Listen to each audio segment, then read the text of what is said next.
तो आइए प्रोजेक्टाइल का हम लोग थर्ड क्लास देखते हैं।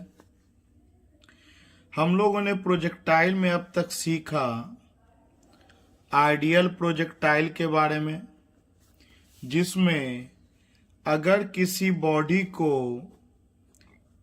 u इनिशियल वेलोसिटी से थीटा एंगल पर प्रोजेक्ट किया जाता है तो इसका एक हिस्सा x में टूटेगा जिसे हम लोग u cos थीटा कहेंगे, और इसका दूसरा हिस्सा y में टूटेगा जिसे हम लोग u sin थीटा कहेंगे, और y डायरेक्शन में एक नेचुरल फोर्स लगेगा जिसे हम लोग mg कहेंगे, और इसके कारण y डायरेक्शन में एक्सेलरेशन मौजूद होगा जिसे हम लोग g कहेंगे।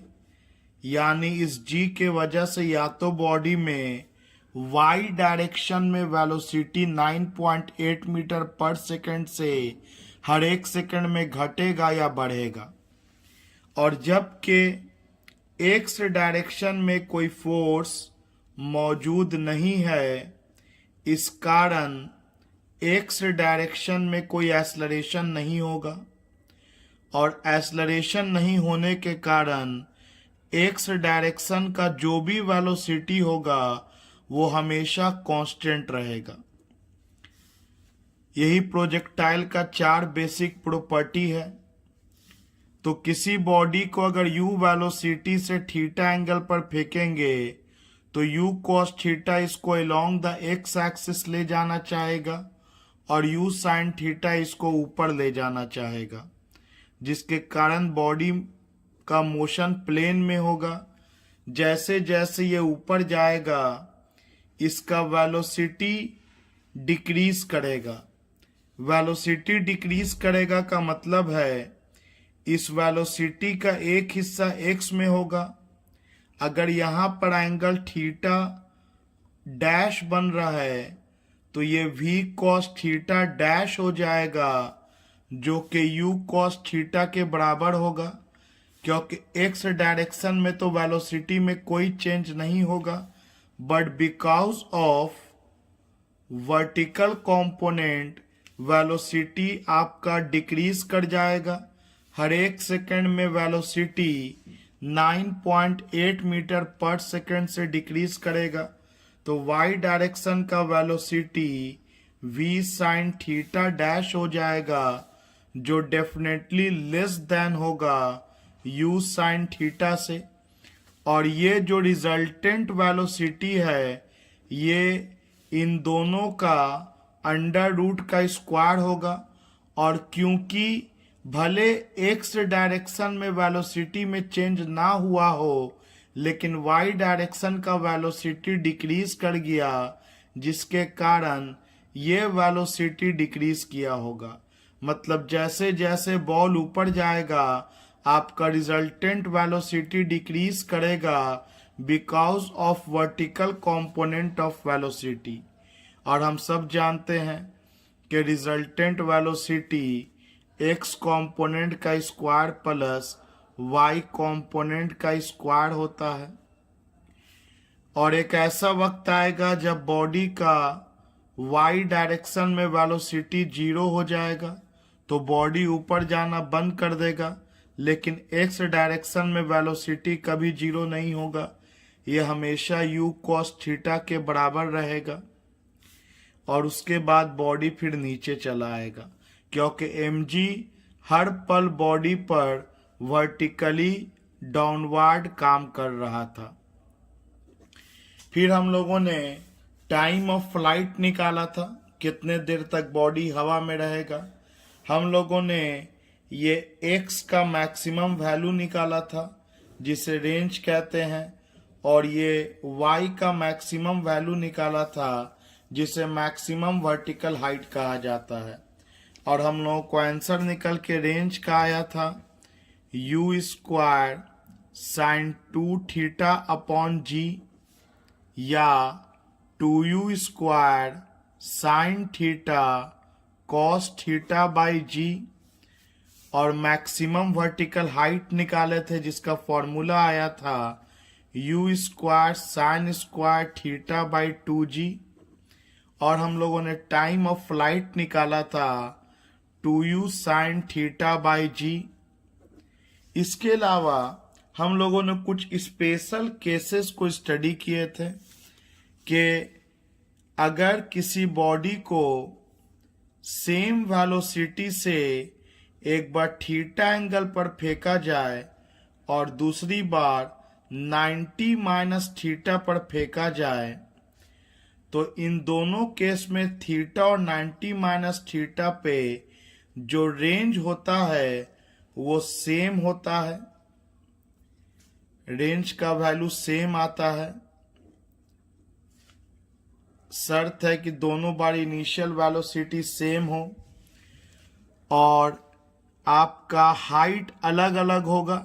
एक बार h1 हाइट गेन करेगा तो एक बार h2 हाइट गेन करेगा, और इसका हम लोगों ने रिलेशन निकाला था r equal to 4 under root h1 into h2। एक बार टाइम ऑफ फ्लाइट t1 आएगा और एक बार टाइम ऑफ फ्लाइट t2 आएगा, और इसका हम लोगों ने रिलेशन निकाला था कि t1 इंटू t2 आपका 2r बाई जी आया था, और इसी में हम लोगों ने देखा था कि h1 प्लस h2 करने पर u स्क्वायर बाई 2g आया था। तो इसके प्रीवियस वीडियो में ये सारा डिटेल्ड डिराइवेशन आप लोगों ने देखा होगा। ये स्पेशल केस है थीटा और 90 माइनस थीटा का।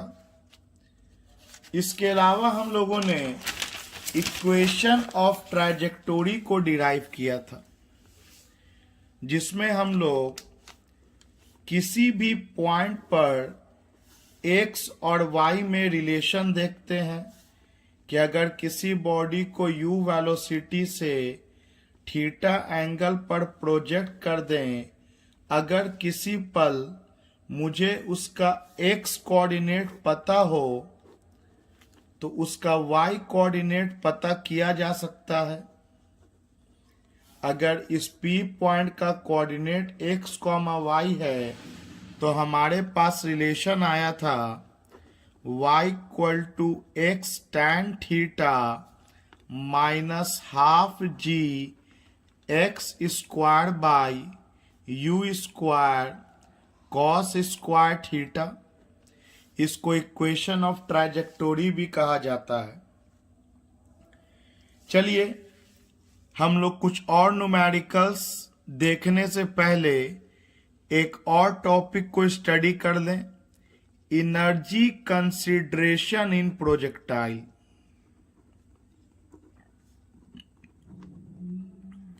एनर्जी कंसीडरेशन इन प्रोजेक्टाइल। देखिए, अगर किसी बॉडी को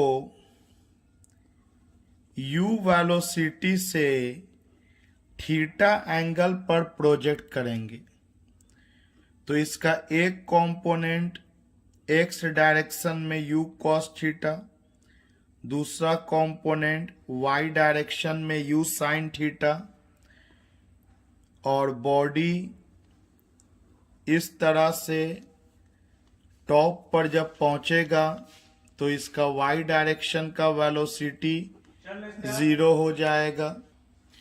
इसका y डायरेक्शन का वेलोसिटी 0 हो जाएगा, जबकि x डायरेक्शन में तो वेलोसिटी कुछ भी हो वो डेफिनेटली है कि initial horizontal velocity long x के बराबर होगा, u cos थीटा होगा, और फिर बॉडी जब जमीन पर पहुंचेगा तो उसी वेलोसिटी से जमीन पर पहुंचेगा और उसी एंगल से पहुंचेगा। तो अगेन ये u cos थीटा और वेलोसिटी का डायरेक्शन चेंज कर जाएगा, स्पीड वही रहेगा y डायरेक्शन में, u साइन थीटा। तो सबसे पहले आइए हम लोग काइनेटिक एनर्जी का बात करें बॉटम पे, जहां से इसको प्रोजेक्ट कर रहे हैं। फिर हम लोग काइनेटिक एनर्जी का बात करेंगे टॉप पे। काइनेटिक एनर्जी एक ऐसा एनर्जी होता है जो बॉडी में आता है due to its motion. Kinetic energy is the energy possessed by body by virtue of its motion. Velocity के कारण जो बॉडी में एनर्जी आता है that is called kinetic energy. अगर इस पार्टिकल का मास m ले लेते हैं तो काइनेटिक एनर्जी एट बॉटम क्या लिखा जा सकता है? Kinetic energy at bottom. तो बॉटम पर जो काइनेटिक एनर्जी होगा वो kinetic energy along x axis plus kinetic energy along Y axis का सम होगा, क्योंकि वेलोसिटी आपको एक्स एक्सिस में भी है और वेलोसिटी आपको वाई एक्सिस में भी है। और काइनेटिक एनर्जी एक स्केलर क्वांटिटी है, तो इसको हम लोग सिंपल वे में स्केलर के तरह ऐड कर देंगे। तो एक्स में काइनेटिक एनर्जी कितना होगा? हाफ एम वी स्क्वायर होता है फॉर्मूला, तो हाफ एम, और एक्स में वेलोसिटी आपका यू एक्स है, तो हाफ एम यू एक्स का स्क्वायर प्लस वाई में वेलोसिटी आपका इनिशियली यू वाई है, तो हाफ एम यू वाई का स्क्वायर जो आपका यू साइन थीटा के बराबर है, यू वाई। अब यू एक्स के जगह पे यू कॉस थीटा लिख सकते हैं और यू वाई के जगह पे यू साइन थीटा लिख सकते हैं। तो काइनेटिक एनर्जी आपका बॉटम पर आ जाएगा, काइनेटिक एनर्जी एट बॉटम आ जाएगा हाफ एम यू एक्स के जगह पे u square cos square theta और यू वाई के जगह पे यू साइन थीटा, उसका स्क्वायर है तो u square sine square theta. Clearly half M you square common cos square theta plus sine square theta आपका 1 हो जाएगा। तो बॉटम पर kinetic energy half M you square हो गया। अगर हम बॉटम पर पोटेंशियल एनर्जी का बात करें तो पोटेंशियल एनर्जी वो एनर्जी होता है जो हाइट के वजह से टेक प्लेस करता है, पोजीशन और कॉन्फ़िगरेशन के वजह से टेक प्लेस करता है, जिसका फॉर्मूला mgh होता है। हम लोग वर्क एनर्जी एंड पावर में ये काइनेटिक एनर्जी पोटेंशियल एनर्जी सबको डिटेल में पढ़ेंगे। फिर भी आप लोग प्रीवियसली जूनियर क्लासेस में पढ़ा होगा कि gravitational potential energy mgh mass into acceleration due to gravity into height. तो अगर पोटेंशियल एनर्जी एट बॉटम का बात किया जाए, gravitational potential energy at bottom का बात किया जाए तो क्लियरली एम जी और बॉटम पर तो हाइट है नहीं, रेफरेंस लेवल पे 0 हो जाएगा, तो आपका बॉटम पर पोटेंशियल एनर्जी 0 होगा। तो टोटल एनर्जी एट बॉटम क्या मिला? तो टोटल एनर्जी एट बॉटम आपका sum of kinetic energy at bottom plus sum of potential energy at bottom. तो काइनेटिक एनर्जी बॉटम पर कितना है? हाफ एम यू स्क्वायर और पोटेंशियल एनर्जी बॉटम पर 0। मतलब जो भी टोटल एनर्जी बॉटम पर होगा वो काइनेटिक एनर्जी के बराबर होगा, जो कि हाफ एम यू स्क्वायर होगा। अब आइए हम लोग बात करते हैं टॉप पर जब बॉल पहुंचेगा तब क्या होगा। तो आइए बात करते हैं हम लोग काइनेटिक एनर्जी एट टॉप। तो टॉप पर kinetic energy again x component के कारण होगा और वाई कंपोनेंट के कारण होगा। तो काइनेटिक एनर्जी एक्स कंपोनेंट के कारण हाफ एम वी एक्स का स्क्वायर और वाई के कारण हाफ एम वी वाई का स्क्वायर। और क्लियरली आप लोग देख सकते हैं कि जब हम लोग टॉप पर पहुंचेंगे तो एक्स कंपोनेंट के कारण जो वेलोसिटी है वो u cos थीटा के बराबर होगा, क्योंकि हम लोग शुरू से जानते हैं कि हॉरिजॉन्टल डायरेक्शन में कोई फोर्स नहीं, तो कोई एक्सेलरेशन नहीं, तो कोई वेलोसिटी में चेंज नहीं। तो टॉप पर भी x में वेलोसिटी u cos थीटा रह जाएगा, लेकिन y डायरेक्शन में due to acceleration due to gravity आपका वेलोसिटी घटते घटते टॉप पे 0 हो जाएगा। तो हम लोग वी वाई के जगह पे 0 पुट करेंगे और वी एक्स के जगह पे u cos थीटा पुट करेंगे। तो आइए kinetic energy at top put किया जाए। तो वी एक्स के जगह पे u cos थीटा, तो u square cos square theta, और जबकि y में वेलोसिटी ही 0 है तो आपका 0 हो जाएगा। तो आप लोग क्लियरली देख सकते हैं कि काइनेटिक एनर्जी टॉप पर का आंसर होगा half M you square cos square theta. अगर आप हाफ एम यू स्क्वायर को ध्यान से देखें तो हाफ एम यू स्क्वायर आपका काइनेटिक एनर्जी एट बॉटम था।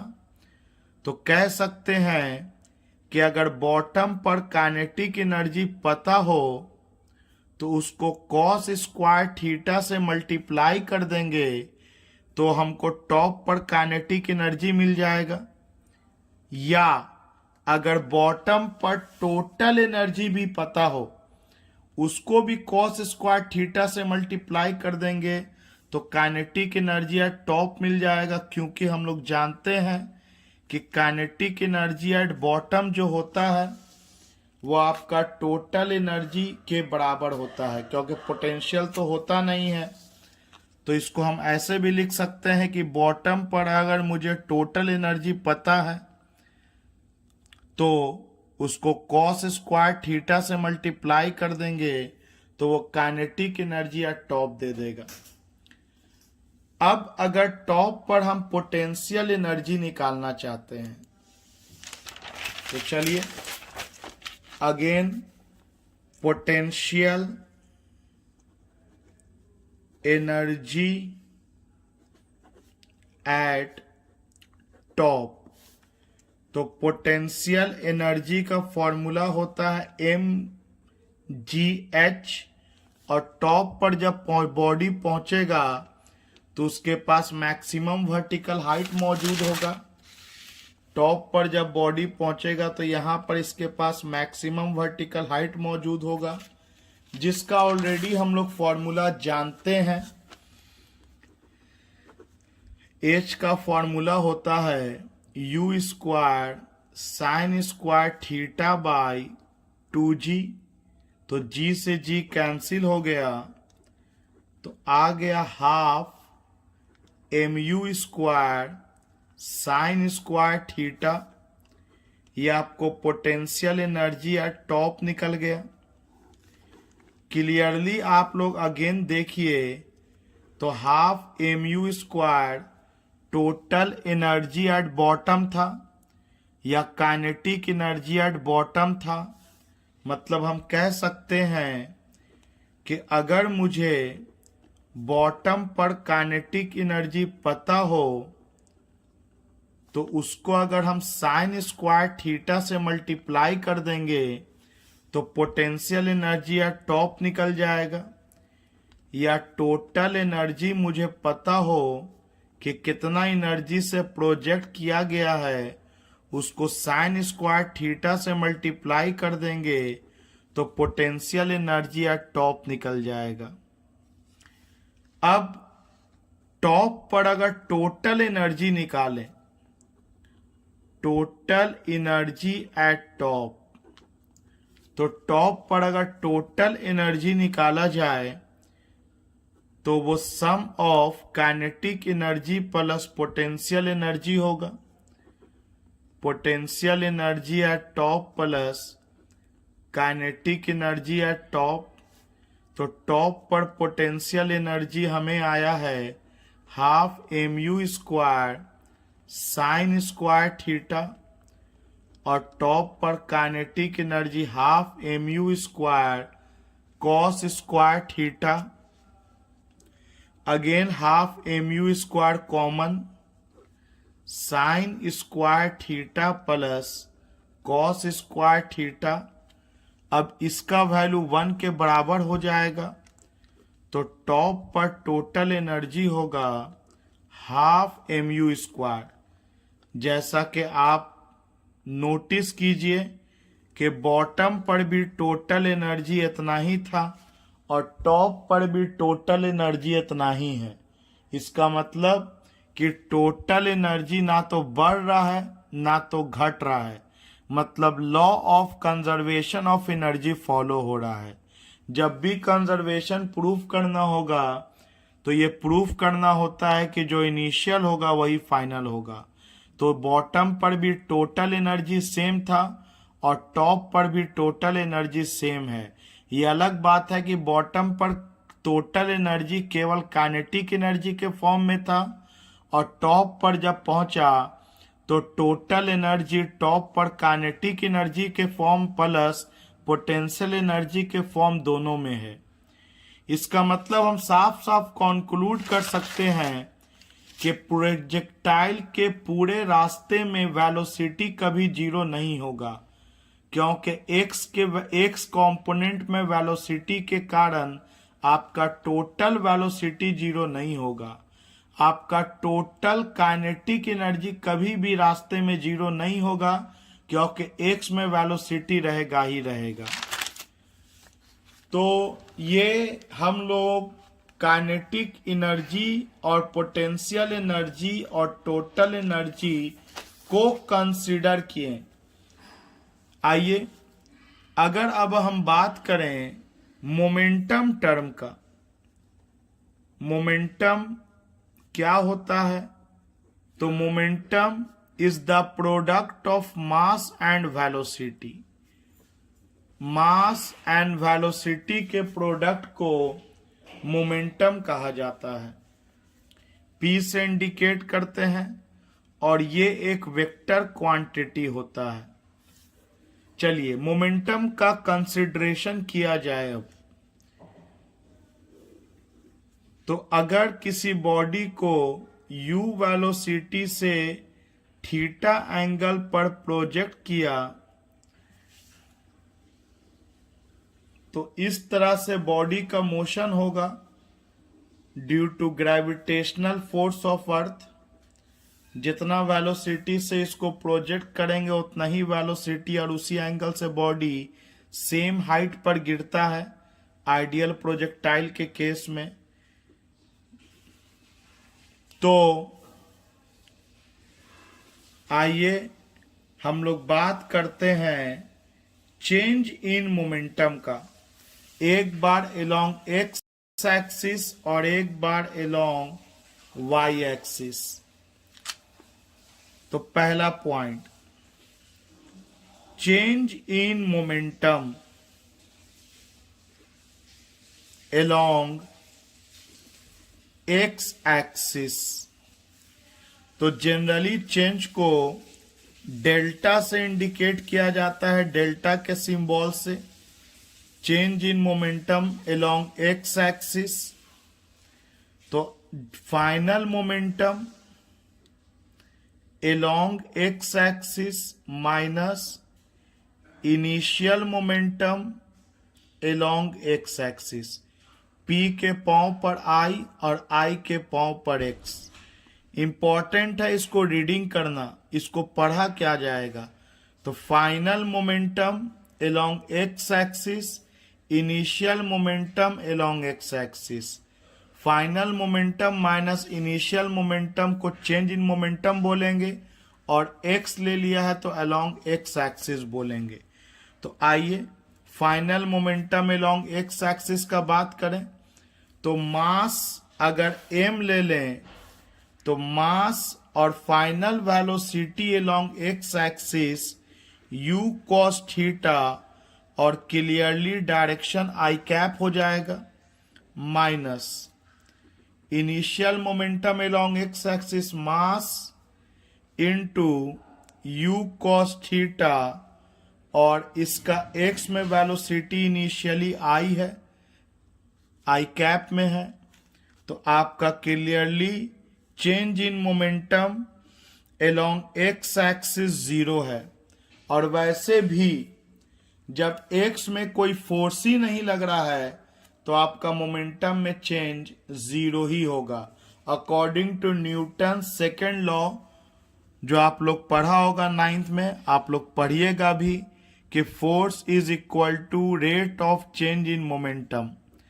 तो आपका जब फोर्स ही अलोंग एक्स एक्सिस नहीं है, ये 0 है, तो डेफिनेटली आपका मोमेंटम में चेंज भी एक्स में 0 ही आना चाहिए था।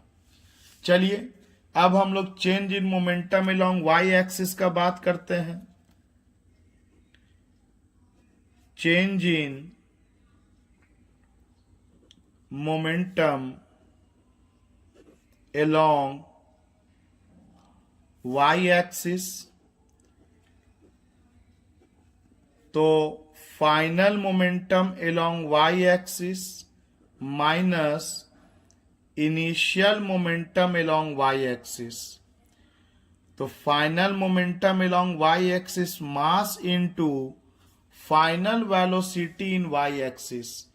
तो mass final velocity Y axis में u साइन थीटा और डायरेक्शन माइनस जे कैप हो जाएगा। तो mu sine theta minus J cap minus mu sine theta plus J cap, mu sine theta plus J cap. Clearly आप देख सकते हैं कि माइनस जे कैप आपका कॉमन निकल जाएगा, या ये भी बोल सकते हैं कि minus mu sine theta J cap minus mu sine theta J cap, तो minus 2mu sine theta J cap. आपका चेंज इन मोमेंटम निकल गया 2mu साइन थीटा और जिसका डायरेक्शन हो गया माइनस जे कैप। आप सबको पता है कि निगेटिव का निशान डायरेक्शन के साथ डाल देते हैं।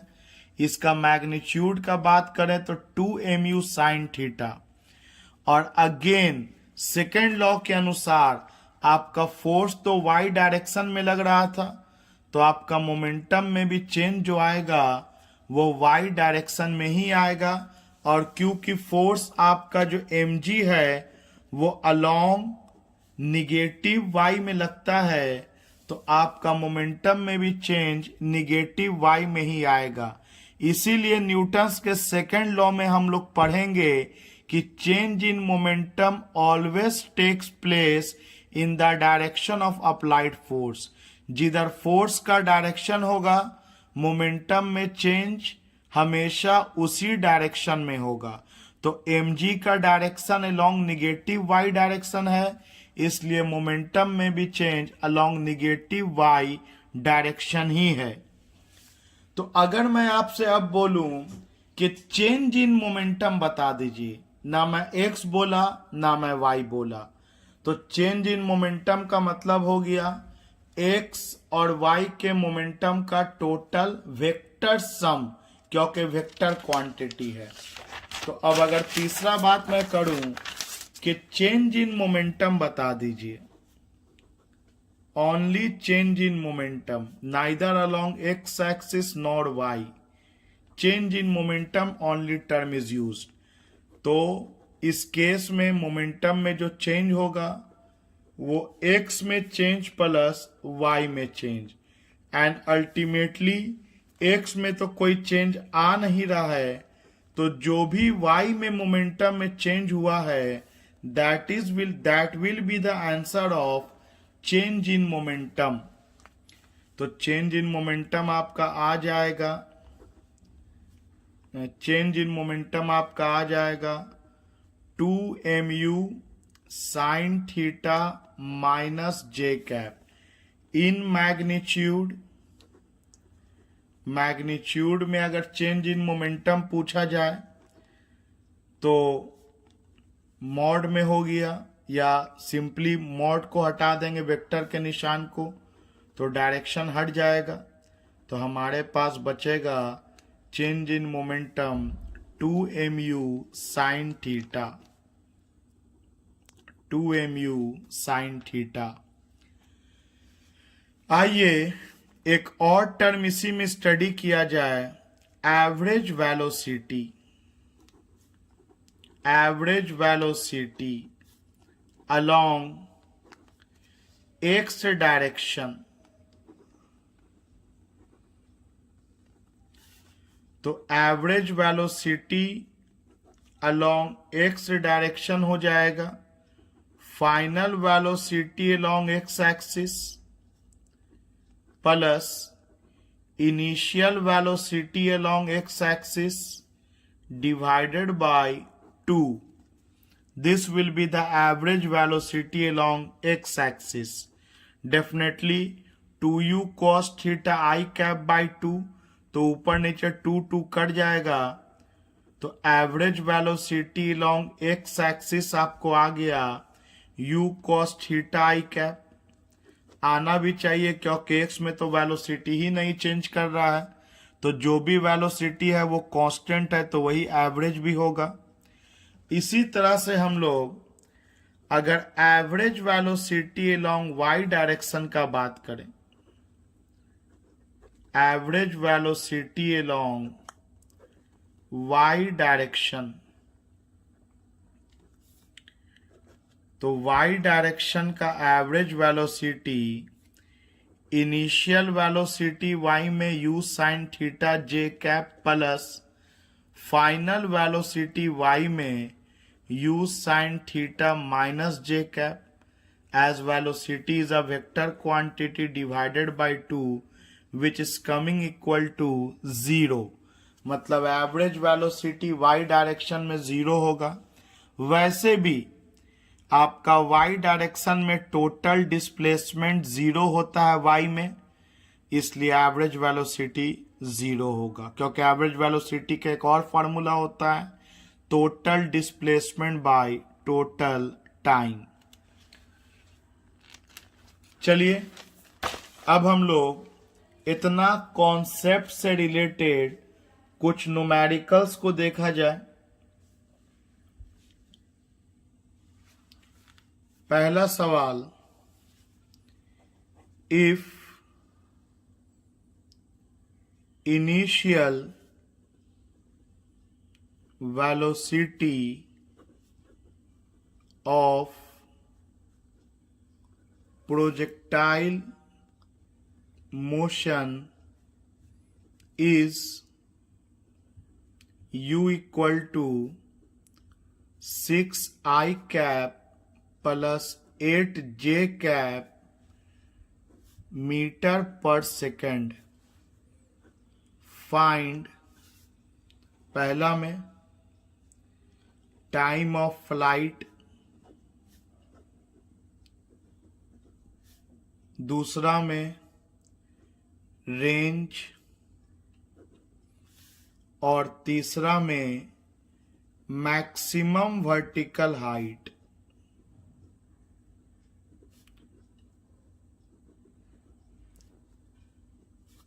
तो देखिए इसको बनाने का बहुत सा मेथड है। आइए कुछ मेथड का हम लोग इस्तेमाल करें।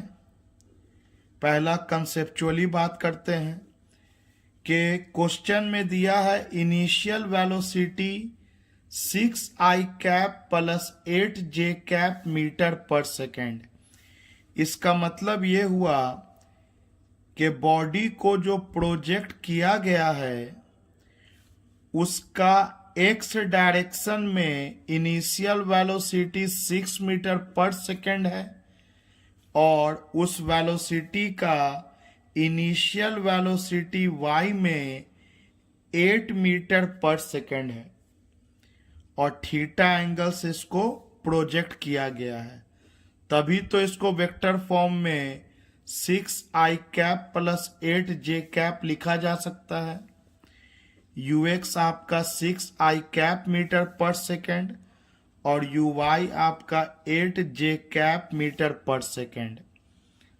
अब बहुत आसानी से हम लोग u निकाल सकते हैं जो कि इक्वल टू होगा √6 square plus 8 square which will be equal to 36 plus 64 √100 and there comes the u 10 metre per second.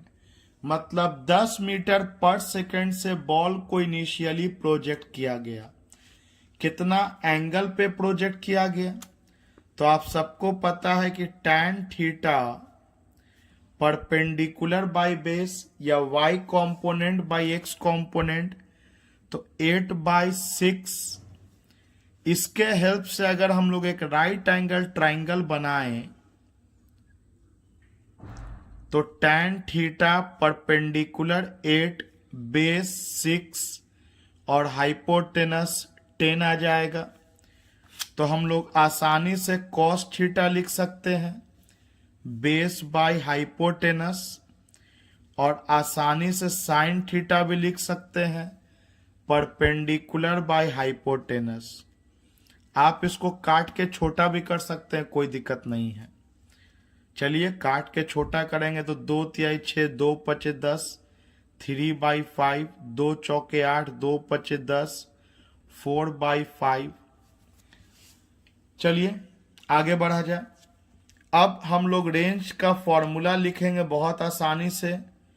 2u square sine theta cos theta by G. सारा वैल्यू हम लोगों को पता है कि u का वैल्यू है 10 का स्क्वायर। साइन थीटा के जगह पे हम लोग 4/5 लिख देंगे और कॉस थीटा के जगह पे 3/5 लिख देंगे और g चलिए 10 लेके चला जाए, 10 मीटर पर सेकेंड स्क्वायर। तो यहां से आपका एक 10 से एक 10 कैंसिल, ये आपका 5 2 10 कैंसिल।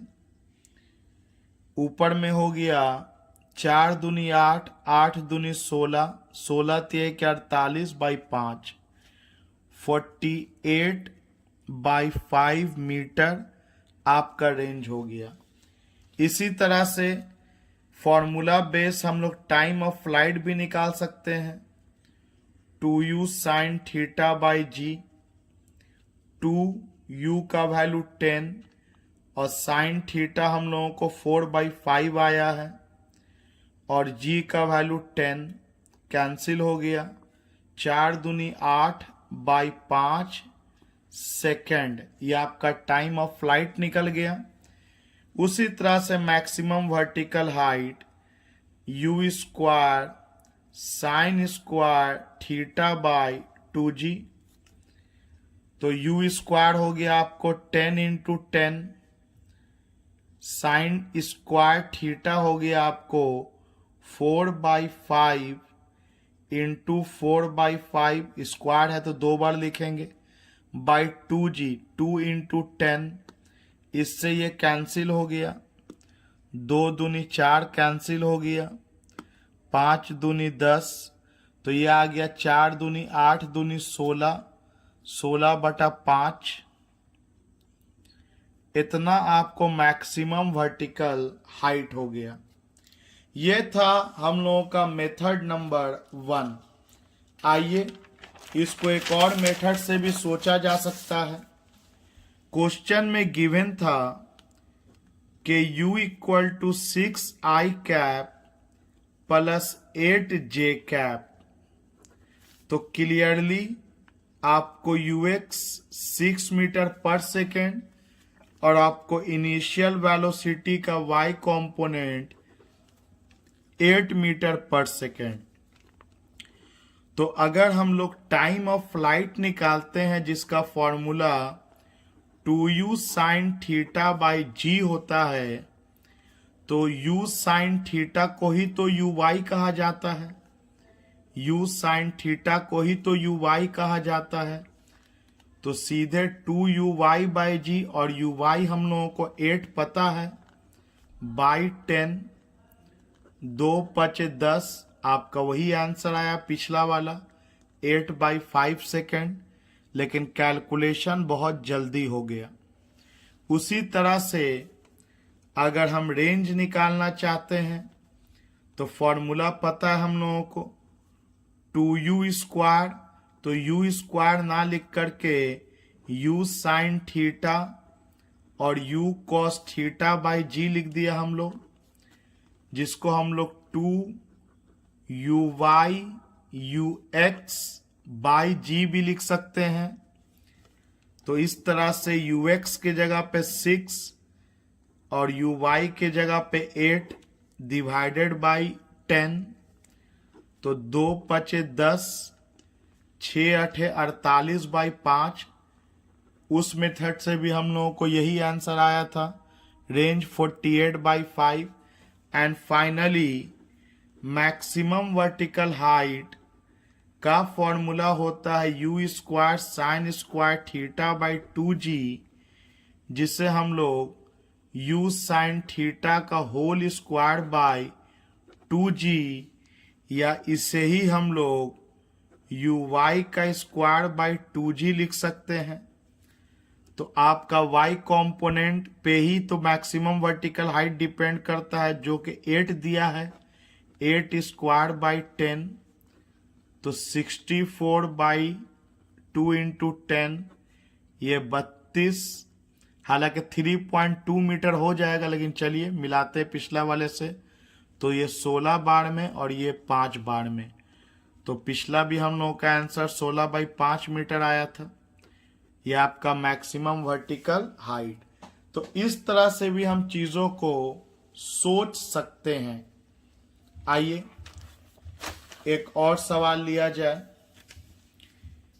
इक्वेशन ऑफ ट्रैजेक्टोरी पे, कि अगर y equal to √3x minus 10x square दे रखा है और आपसे पूछे कि find time of flight, maximum vertical height और रेंज, तो देखिए एक बार तो मैं आपको एक कॉमन सेंस से टाइम ऑफ फ्लाइट निकालना बता रहा हूं। जितना तरह से आप सोचिएगा ना, उतना बेहतर आपका ब्रेन वर्क करेगा। इंपॉर्टेंट वही है, केवल न्यूमेरिकल का आंसर आ जाना इंपॉर्टेंट नहीं है। मैं न्यूमेरिकल को आपको इस तरह से समझाना चाह रहा हूं कि बताऊं 1 तो बने 100, और 100 ना भी बने तो कम से कम जब आप उसका हिंट देखें तो कंफर्म वो आपका 100 न्यूमेरिकल बन जाएगा, समझ में आने लगेगा। वही ज्यादा इंपॉर्टेंट है पढ़ाई में, नहीं तो अनगणित है, number of pages, number of books. Important ये है कि किस रास्ते से आप चल के अपने मंजिल तक पहुंचते हैं।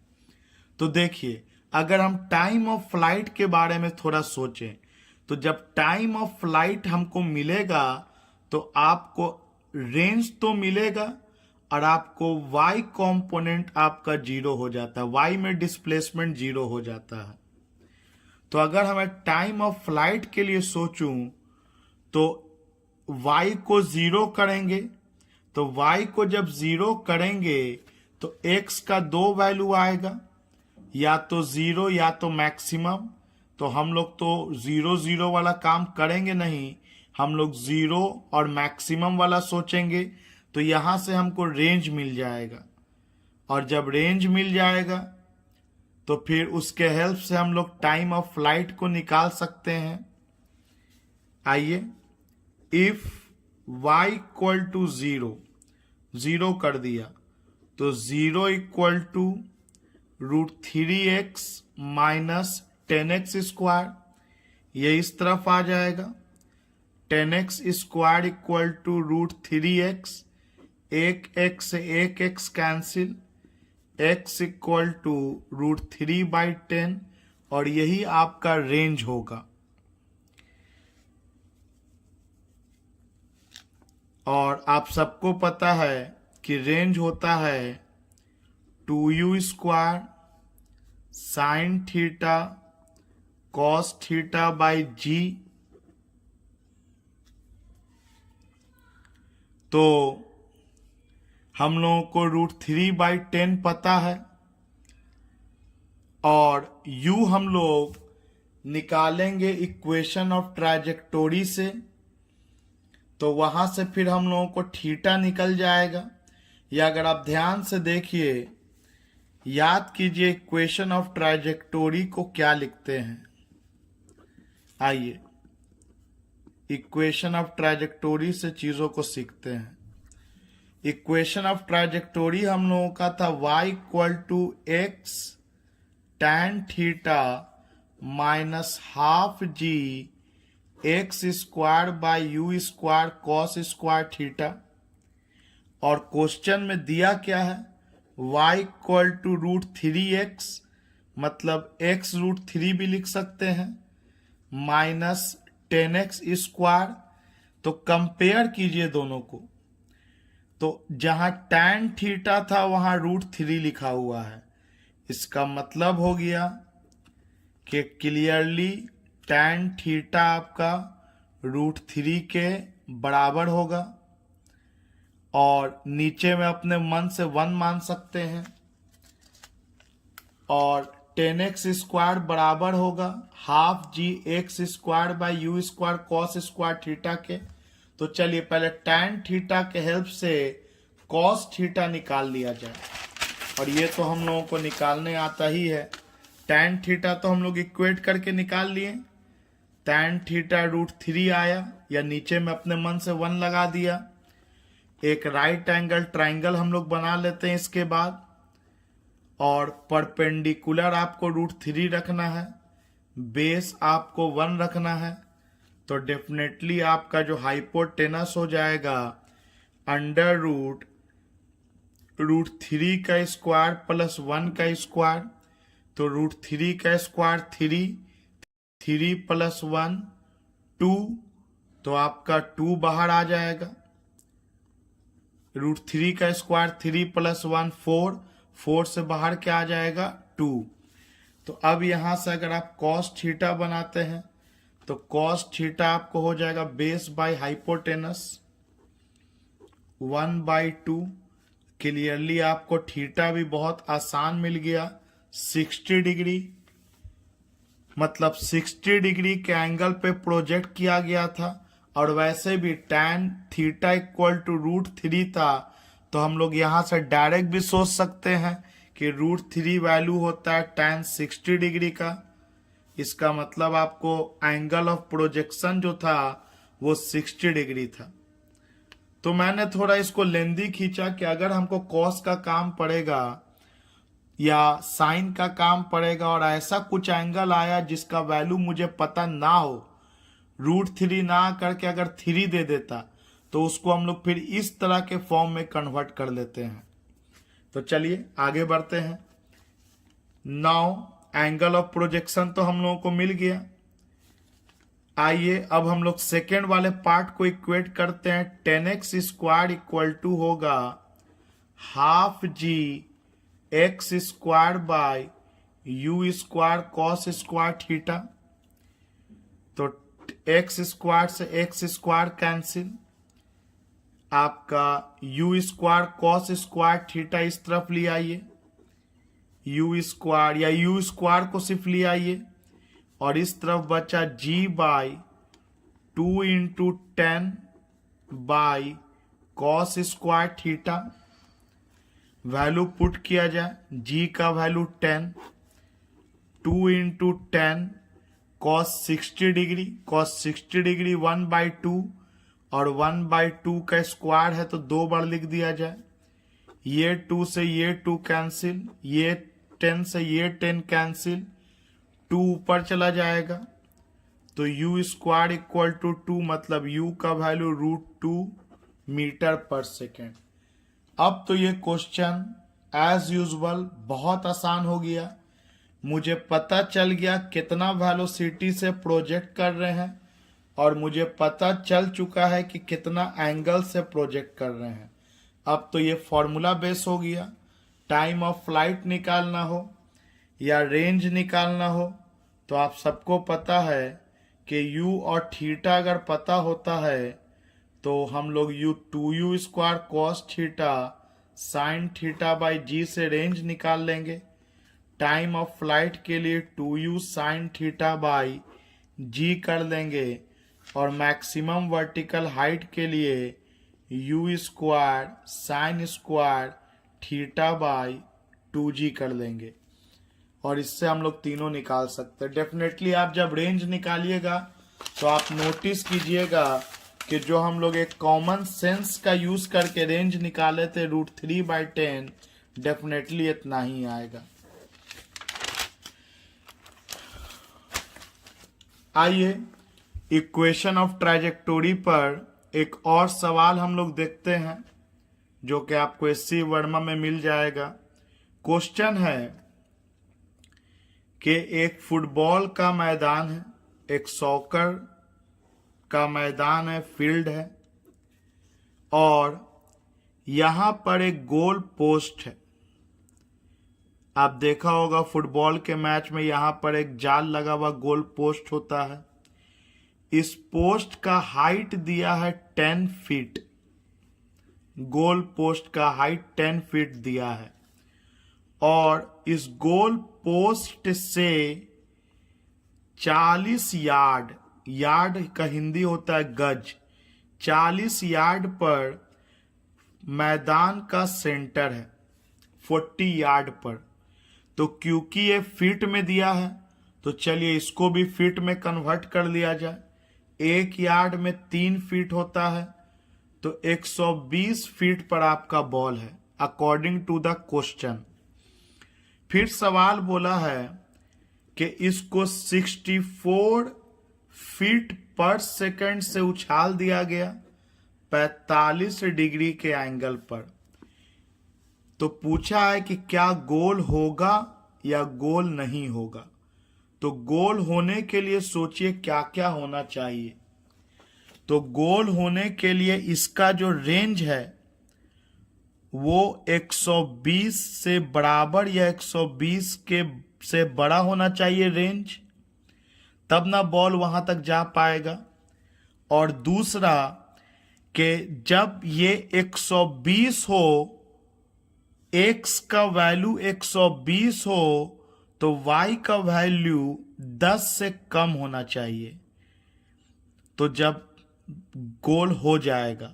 और अगर 120 के वैल्यू पर, x के 120 के वैल्यू पर अगर y का वैल्यू 10 से बड़ा आता है तो गोल नहीं होगा। मतलब ये क्वेश्चन सीधे x और y से रिलेटेड है, इक्वेशन ऑफ ट्रैजेक्टोरी से रिलेटेड है। तो आइए इसको सॉल्व किया जाए। पहले पता कर लेते हैं मैक्सिमम रेंज पॉसिबल।